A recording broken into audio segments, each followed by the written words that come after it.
So, Saint Mercator. Me and my shawty finna hit that mile.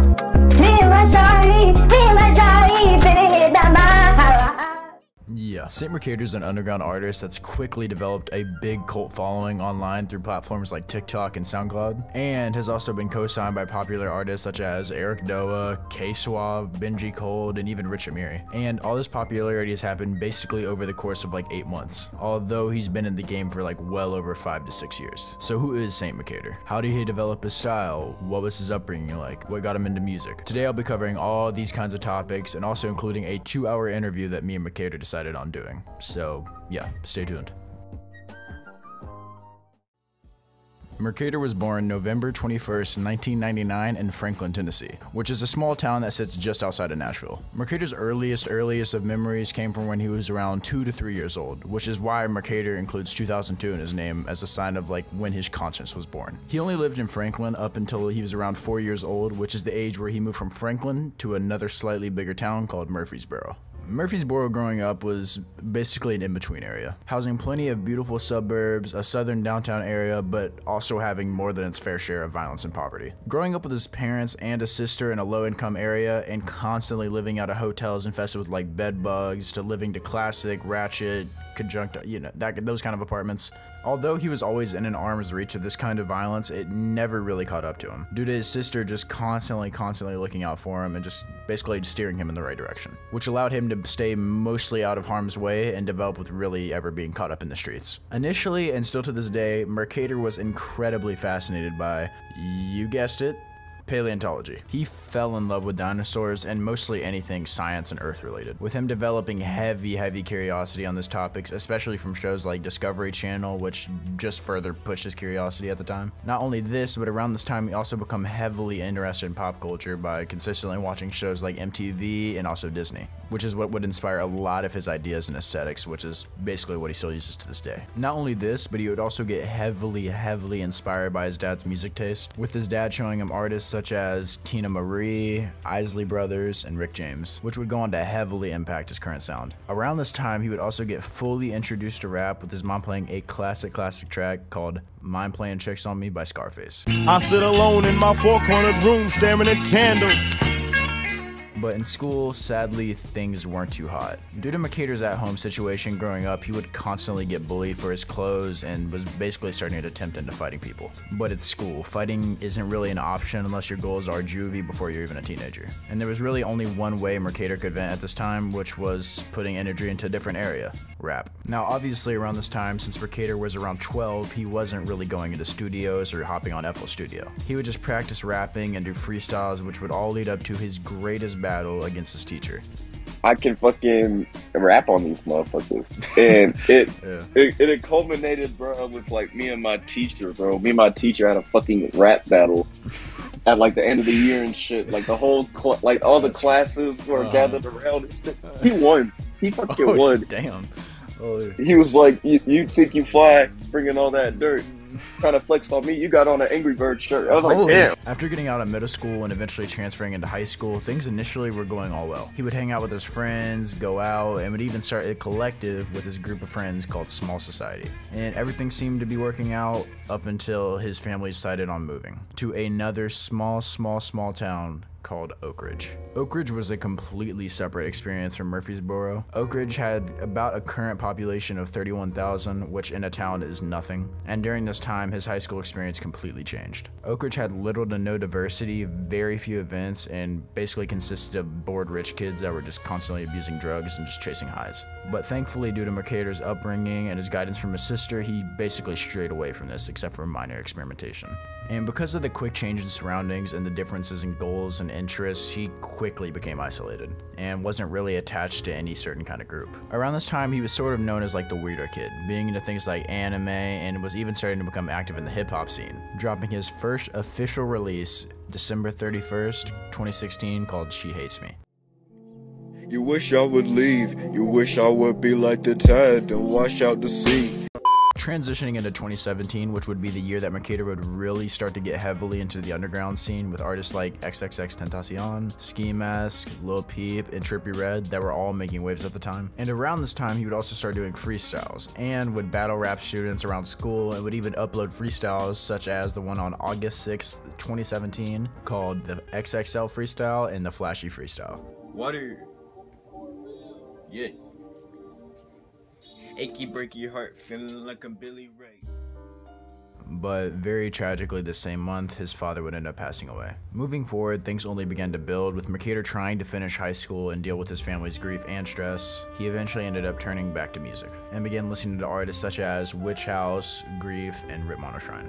With this happening entering into senior year, he had a lot of weight on his shoulders to push through and finish out high school, which is what he did. Graduating from Oak Ridge High School in 2018, which is where he decided to apply and eventually get into Murfreesboro College. From here, his personality did a complete 180. He was no longer under his mom's roof, he had basically the free will to live exactly how he wanted to, and that's exactly what he did. From here, he found out what his interests truly were, what kind of groups he meshed well with, and overall just who he was as a person. This freedom also allowed him to find out what he wanted to pursue as a career, and while attending school, he would end up picking up plenty of local jobs. And from here, he would get heavily into artists such as Summers and Autumn, which would lead him to fall in love with the style and the sound that he still uses to this day, Plug and B. He would later even reach out for a feature from Summers, which ended up in bad business, so we'll leave it at that. But he would also meet a member of a collective that he is still a part of to this day, called Thotty Boy Club. The member's name in question is Rare Kevy K. He would help boost Mercator's confidence by a lot and eventually show Mercator basically how to get women. And he would also go on to influence his musical style. And Mercator to this day credits him as basically his biggest influence. And around the same time frame, Mercator would also get into a relationship, which was going well up until a situation at work happened. To sum it up, Mercator's need for money due to him having an apartment, a cat, and a girlfriend on top of being in school, it all boiled up. With his job not allowing him to work full time, it was more than a deal breaker. And due to everything boiling up again and collapsing in on Mercator, he just ended up dropping out of college. He dropped out of college in his junior year and also ended up around the same time ending his relationship with his girlfriend of well over a year. Heading further into 2021, Mercator was in a rough patch, with him being down a girlfriend and now living in a completely different apartment with no schoolwork and just his job. He was looking for the next move, which is when he got back in contact with an old friend named Jeremiah, who lived all the way out in Denver, Colorado. Mercator met Jeremiah as a freshman and would usually go over to his house to escape his own home situation, which is what allowed Jeremiah to get to know each other, up until the pandemic hit. Jeremiah was originally only supposed to visit his mom, but then it happened and his plans got flipped upside down, and he was stuck out in Colorado basically alone. The two would start to bond again over basically mutual suffering due to their surroundings and just overall stress levels. So the two decided to say fuck it, and Mercator set up a flight over to Colorado, which is where he lives to this day.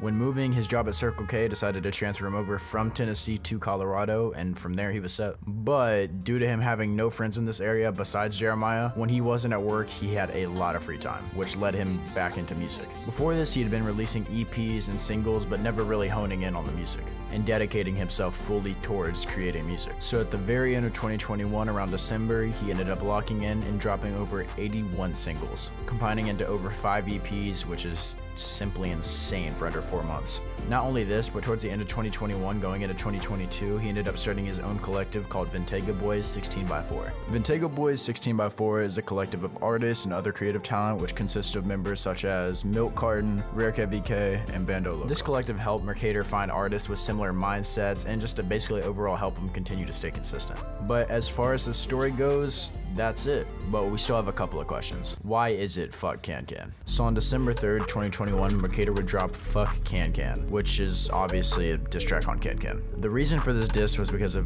KanKan's alleged abuse situation, which happened back in 2021, and Ken was basically beating on a woman. Allegedly.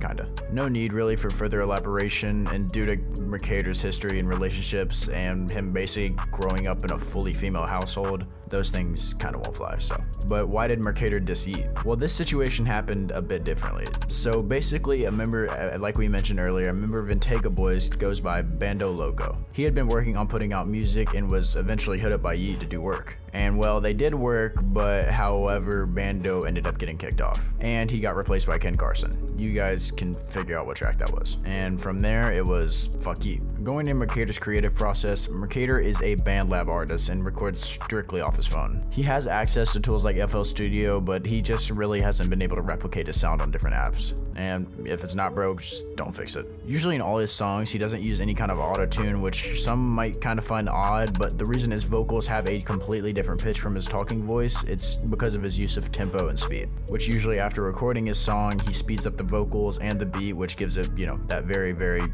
Mercator sound.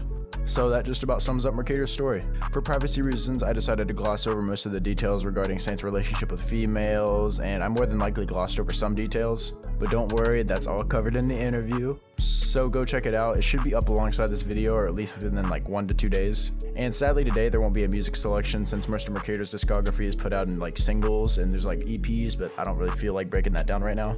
But there will be a SoundCloud playlist that I will have linked in the description. Just check it out. It should have most of Mercator's, like my favorite Mercator singles and like some EPs here, and it'll have like most of the stuff I like from him. So check that in the description. And yeah, as far as support goes, it's been crazy. The Fuck It repost, the Kamiata repost, just everyone, basically everyone's I've done a video on besides like I think Zodiac and Duop and stuff like that and Destroy. Basically everyone else is like reposted and supported. That's been insane. And I really do appreciate all the support. It means a lot to me. I plan on doing a face reveal probably pretty soon, like around like 1K, something like that. So yeah, that just about sums it up. Check out my TikTok. I've been going crazy over there. Obviously keep supporting the YouTube, Instagram, and that just about sums everything up. Hope you guys have a wonderful day, wonderful night, whatever, and goodbye.